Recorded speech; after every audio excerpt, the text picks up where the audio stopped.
So, Nintendo games are kinda crazy expensive right now. Well, Mr. Funny Man, is this how you get your sick kicks?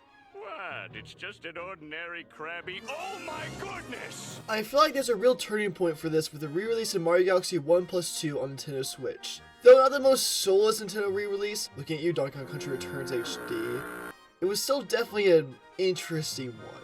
Made to be part of the 40th anniversary of Mario, these games aim to re-release Mario Galaxy 1 and 2, and they sure did do that. In truth, these games are made to coincide with the Mario Galaxy movie and not much else. Because without this, Mario Galaxy would only be playable on a dead collection that if you want to play it now, it's cost $100+. And Galaxy 2 still didn't exist according to Nintendo, so whatever. But for $70 though? I mean, 2 Wii games for $50 would still be a little unreasonable, but for $70? What's Nintendo doing here? Well, to be fair, these aren't just straight up ports. And they're not just slightly up-res like the ones in 3D All-Stars. These ports have new content and some redone textures. Definitely worth $40. Man, I hate this company sometimes. No wait, that's not true. I hate them most of the time. But at least, let's check these games out and see just how unreasonable $40 can be. Also, I didn't buy Galaxy 1 because 1, I already own Mario Galaxy 1, and 2, I don't want to spend $70 on 2 games I've already played. 40 is pushing it. Mario Galaxy 2 is a great game, and so is Galaxy 1. I don't think I need to tell you that. Though I prefer Galaxy 1 over 2, there's no doubt that both of these are some of the greatest games of all time.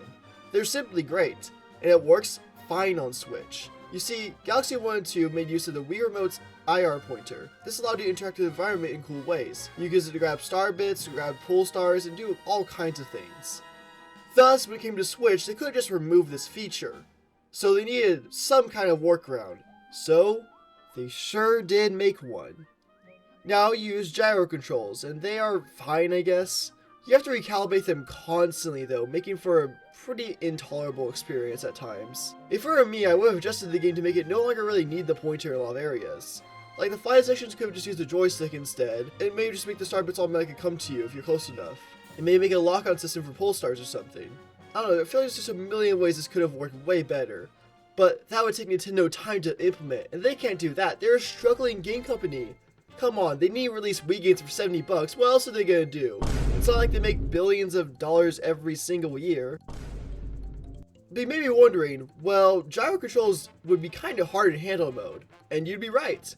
You have to twist the whole console around. Plus, if you're in a car, this game's impossible to play. So Nintendo's solution was, okay, you gotta be freaking kidding me, using the touchscreen. It works, but it is nowhere near ideal. In some areas it works fine, like when you're flying around, it really isn't that bad.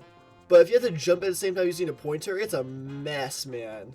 It is especially terrible in Galaxy 2 with Yoshi. Yoshi often forces you to platform and use the pointer all at once, making for some truly rough segments to say the least. Like, you couldn't change these segments at least to have a lock-on system? Would it really be that hard to at least fix these ones? But let's talk about the more major changes in this game, the visuals. This is what Mario Galaxy 2 looked like on Wii, and this is Mario Galaxy 2 on Switch. Can you tell the difference?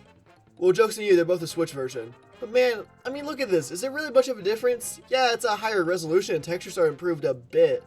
But, I don't know, the Wii version still looked great. Like, even though this re-release was way more greedy, they at least did some more things for Returns HD. And another remaster I hate, Luigi's Mansion 2 HD, still changed a decent bit. Not worth $60, but still. But the improved textures are still nice to have, but it's not a game changer in any way. What is a game changer is the new storybook content. Which, that is a correct statement, they did change the game. I'm not lying. The new storybook content is actually pretty damn good. I know, I said something positive about Nintendo.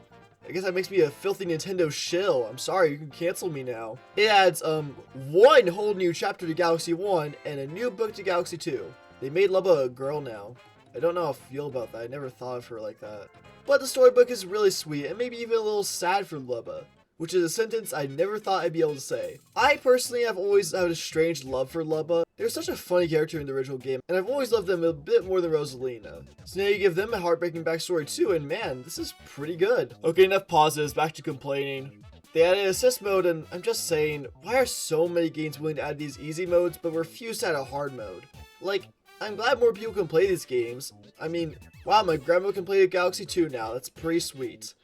But, I don't know, hard mode would be nice too. It would have been at least something to make this remaster somewhat worth going for long-term fans. Anyways, yeah, Mario Galaxy on Switch 2, Mario Galaxy 2 on Switch 2 is not worth 40 bucks. The games are good, but the remasters are not.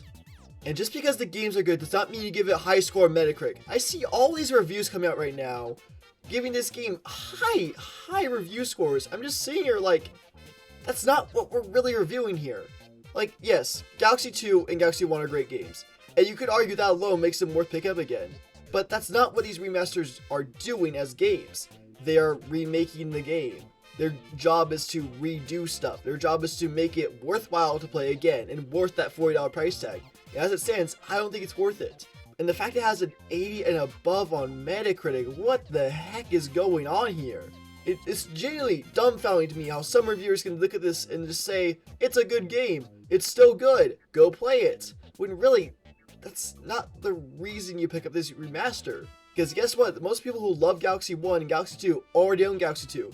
They want a new way to play it. And if that new way to play it isn't that great, the review score shouldn't be that good. But anyways, that's all I got for today. I can't wait for a 50th anniversary and get Mario 3D Land for $100 on Switch 2.